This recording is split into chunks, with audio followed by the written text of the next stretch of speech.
Magandang hapon sa ating lahat. Ako si Binibining May Camela Roxine B. Vasquez, ang iyong tagapag-ulat ngayong araw. At ang paksang ating tatalakay ngayon ay patungkol sa kayarian ng pangungusap. Ang kayarian ng pangungusap ay naglalarawan ng uri o anyo ng pangungusap batay sa gamit nito sa komunikasyon. Ito ay may iba't ibang kayarian tulad ng pautos, patanong, padamdam o paksa. Dumako naman tayo sa payak. Ang payak na pangungusap ay binubuo ng isang diwa o kaisipan. Maaring payak na simuno at tambalang panaguri. Tambalang simuno at payak na panaguri. At tambalang simuno at tambalang panaguri. Ano nga ba ang payak na simuno? Ang payak ni simuno ay isang bahagi ng pangungusap na nagbibigay identidad sa kilos o nagtutukoy sa sino o ano. Ito ang pangunahing tagaganap ng kilos o may akda ng pangungusap. Dumako naman tayo sa payak na panaguri. Ang payak na panaguri ay bahagi ng pangungusap na naglalarawan o nagbibigay aksyon sa payak na simuno. Ito ang naglalarawan ng kilos o katayuan ng payak na simuno. Habang ang tambalang panaguri naman ay binubuo ng dalawang bahagi ng panaguri sa isang pangungusap. Ito ay naglalarawan ng kilos o katayuan ng payak na simuno. Dumako naman tayo sa tambalang simuno. Ano nga ba ang tambalang simuno? Ito ay binubuo ng dalawang simuno sa pangungusap. Ang mga ito ay maaaring magkaroon ng kaugnayan o magkaugmaan. Narito ang halimbawa ng payak. Una, payak na simuno plus payak na panaguri. Si Agnes ay matalino. Ang salitang si Agnes ay isang halimbawa ng payak na simuno dahil ito ay binubuo lamang ng isang simuno. Habang ang salitang matalino naman ay halimbawa ng payak na panaguri na tumutukoy sa katayuan ng payak na simuno.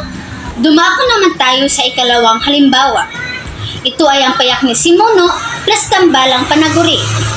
Si Agnes ay matalino at masipag. Ang salitang si Agnes ay isang halimbawa ng payak na simuno dahil binubuo ito ng isang simuno. Habang ang salitang matalino at masipag naman ay halimbawa ng tambalang panaguri dahil ito ay may dalawang bahagi ng panaguri. Ang ikatlong halimbawa naman ay ang tambalang simuno plus payak na panaguri. Si tatay at si kuya ay nagtatanim. Ang salitang si tatay at si kuya ay isang halimbawa ng tambalang simuno dahil ito ay binubuo ng dalawang simuno habang ang salitang nagtatanim naman ay isang panaguri na tumutukoy sa kilos. Dumako naman tayo sa ikaapat na halimbawa. Ito ay ang tambalang simuno plus tambalang panaguri. Si tatay at si kuya ay nagdidilig at nagtatanim. Ang salitang si tatay at si kuya ay halimbawa ng tambalang simuno dahil ito ay binubuo ng dalawang simuno. Habang ang nagdidilig at nagtatanim naman ay isang halimbawa ng tambalang panaguri na kung saan ito ay may dalawang bahagi ng panaguri na tumutukoy sa kilos. Ngayon, dumako naman tayo sa ikalawang kayarian ng pangungusap. Ito ay ang tambalan. Ang tambalang pangungusap ay binubuo ng dalawa o higit pang sugnay na makapag-iisa. Ang mga sugnay ay magkapantay at pinag-uugnay ng pangatlig na magkatimbang gaya ng at, o, habang at samantalang. Narito ang halimbawa ng tambalan. Si nanay ay nagluluto samantalang si ate naman ay naglilinis. Ang tambalang pangungusap na ito ay binubuo ng dalawang sugnay. Si nanay ay nagluluto at si ate naman ay naglilinis. Ang pangatlig na samantalang ay nag-uugnay sa dalawang sugnay. Pinapakita nito ang magkasunod na gawain sa dalawang sugnay. Pinapakita rin nito ang dalawang gawain ng tao. At dito nagtatapos ang ating talakayan.